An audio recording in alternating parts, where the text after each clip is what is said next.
Hello, Alan Uckman, high above the trading floor at the CME Group, talking energy with the focus on crude.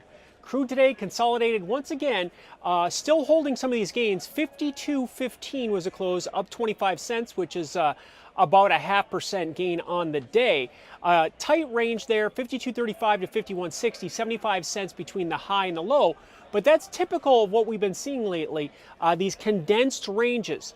The market here somewhat sideways in this action. Now, last week it traded between 49.70 and 51.10, so that's $1.40 over 5 days. We used to see $1.40 moves by noon sometimes. So you've seen some of the volatility come out of this particular commodity, and it's continuing to move higher, but these daily movements are getting tighter and tighter. Now, that's just a sign of a potential breakout. The tighter that the spring gets wound, the larger, the more potential explosion there could be when and if there is a breakout move. So you're looking at it this week, we've seen a range between 50.40, holding above $50, which is very important, to 52.40. So that's $2, so that's more than last week.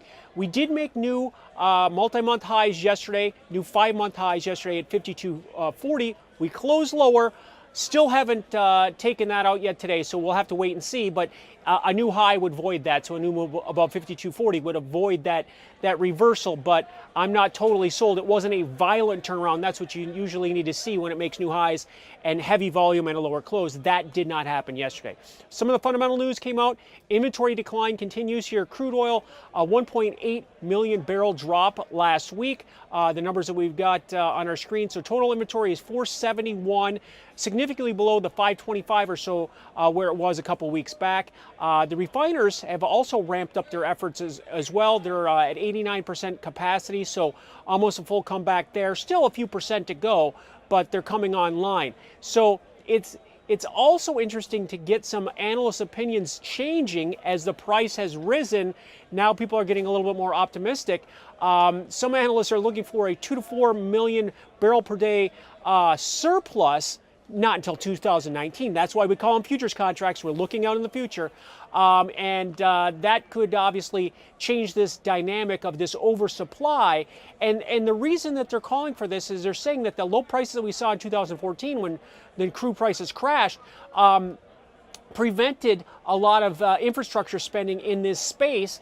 $1 trillion in spending was which was planned, didn't get put out there. So they're playing catch up. It's always a continuous cycle. So, when prices are high, everybody is out there working as hard as they can. When prices are low, people have given up and they didn't spend the money they need to get the future production. So now as prices come back, they'll have to go back and re-spend that money and play a little bit of catch up.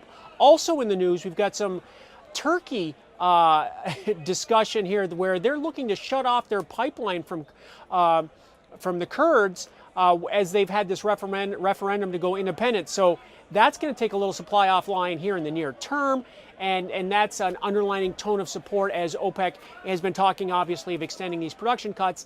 That's going to be something possibly more immediate. So, comes back to looking at the price. Still watching 53. We've talked about 53 many times here before as the first upside target from the $47 to $50 range and the breakout. Then above that, then 55 is the top of the larger overall range. We've been trading between 45 and 55 now for a year. Focusing on price, 50 down below, 53 up above, and then 55 is the next upside target. Alan Uckman here in Chicago.